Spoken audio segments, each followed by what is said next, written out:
Does that answer? It's not an answer, but I'm just concerned in terms that people like, for example, you never see people of color doing this education stuff, so maybe people don't feel motivated to do it either. Yeah.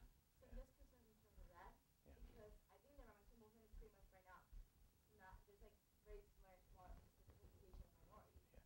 Yeah. I think that's a big problem in general, and you can educate them, but if they don't see anyone who's like of their own like race or Yes. their own Yes. I think what needs to happen, and you know, I could talk about from the Muslim perspective too, and you know, any other people, is that one has to go into the community and see how they're going to be motivated. What factors need to be put into it for them to be motivated, right? And each community has a different understanding, right? So for like Muslim community, I would go and say, you know, here's what God has to say, and here's a verse from the Quran, right? That would be a religious perspective. You know, other aspects, I could just go and say, hey, this is harmful, and I have to educate them for them to get involved. And I think a lot of what we're seeing is some of the minorities, they're actually struggling with everyday bread, right? So it's hard for them to focus on that when they're struggling with, you know, where their next meal is going to come from. So, you know, I think we have to be realistic, you know, about the approach. Somebody, yes, sister.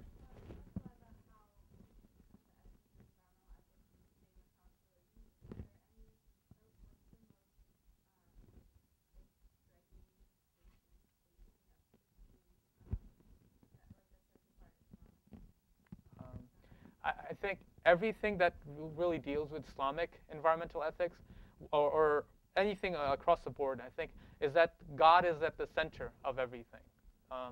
So when we're talking about, as we've talked about, anthropocentric or biocentric views, right? There's talk about theocentric. There's talk about, you know, because of the, you know, just the awareness of God and God ordered, you know, and this is the way, the whole concept of Khalifa, right? The whole concept of caretaker. God put us in charge.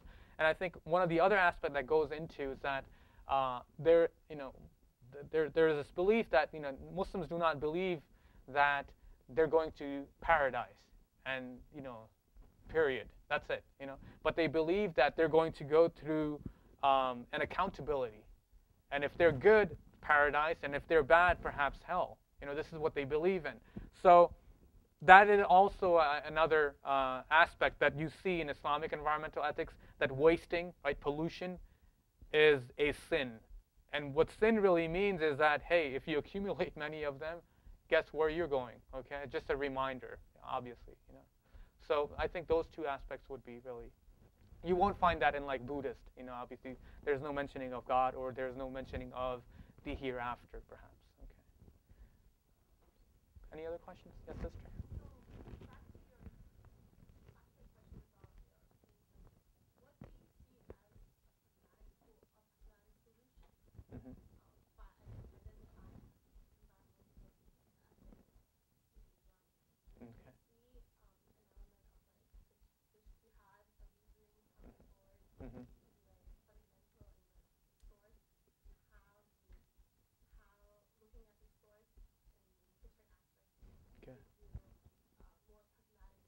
Sure, sure. Sure. The word is ijtihad, right? It's just like, for that word itself, there's like a million definitions, right? Everybody's defining it their own way. But I would say, if we're looking at it as, yes, going back to the sources and applying yourself, and, you know, using all the intellectual tools, you know, given from the religious and also the science that is there, right? Pragmatism is based on being practical, right? We're going to have to deal with it. So those three things that I've mentioned, if you go back to the last slide, the next, yeah, one more. I'm sorry, the third last, yes. Try it, maybe fourth last. Hold on, yeah, right there. So these are the three that I'm talking about. That, you know, when they're talking about legal maxims, these are more practical if we apply those instead of applying, you know, one has to be in balance. What does balance mean? Or you're a vicegerent, you know, you're a caliph, you're somebody who's a caretaker. What does that really mean, right? So instead of using that, use legal maxims as into the environmental rulings. The second one is that when we're talking about those 5 things that should be preserved, that's the objective of the Islamic law. It should have an understanding that the preservation of environment should also be a consideration, right? People are not just able to do anything. Why CFCs, chlorofluorocarbon, are banned? Not because it's going to harm people. Yes, eventually it may harm people too, but when you use those CFCs, it comes down in form of acid rain, or it destroys the ozone layer. Okay, so the environment should be protected, and that should be the case for banning, okay, those products. By the way, when we banned in the U.S. the DDT products, right? Guess where? You got tons of DDT that for use for pesticide and insects, right? All those shipments ended up in the Muslim world, or in the third world, quote unquote, how the communist regime had it. That's where it ended up, and that's where it was sold. Until this day, you find these products being sold in the open market, and they should be banned. Why? Because the legal understanding is there that the environment should be protected, and then the last one that I've talked about. Okay? Nadeem?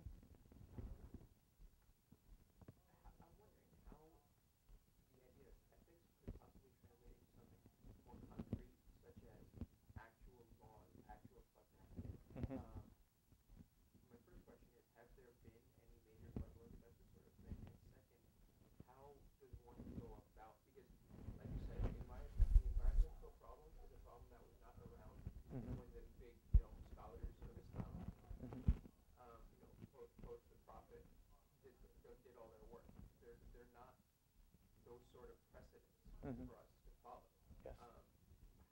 How does one go about creating new laws? Because in my opinion, it is only through concrete statements of law that people will understand better. Exactly. When we talk about law, right? Law is based on some sort of idea, because the way the Western law comes about, it's really not based in one source, right? So when we're looking at Islamic environmental ethics, it's going to be based on those 2 sources that I've mentioned, Quran and the Hadith. Okay, so that's why we have to go back to those sources in order for it to be Islamic, right? Now, from these sources, many laws are derived. Even till this day, people are deriving rules and regulations as to how to live. There are many examples of how Muslim scholars have talked about have even punished people. I'm talking about the state here, the state of Pakistan, the state of Maldives, right, in South Asia, other areas where they have actually put laws for the fishermen. Some of them using the nets that were not allowed because they would catch half of the fish and the other half would die in those nets, nylon or whatever the case was, right? So they would have said that this is forbidden to use, or forbidden for people to do this, and this has come about because of these coordination between scientists and religious scholars and the state, the authority, right? And when you put these 3 together, just like any place else, people are going to listen. Okay, and the best thing about this Islamic environmental ethics is that one does not have to have enforcement going out to put the law together.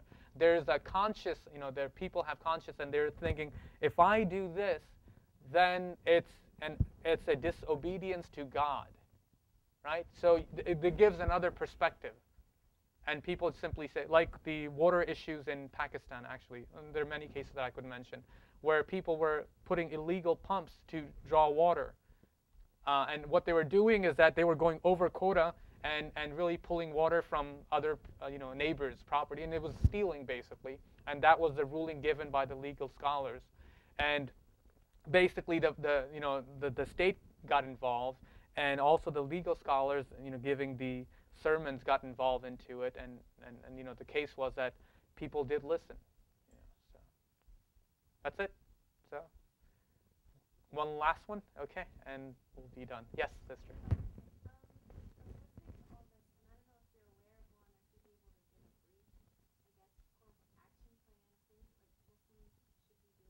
Mhm.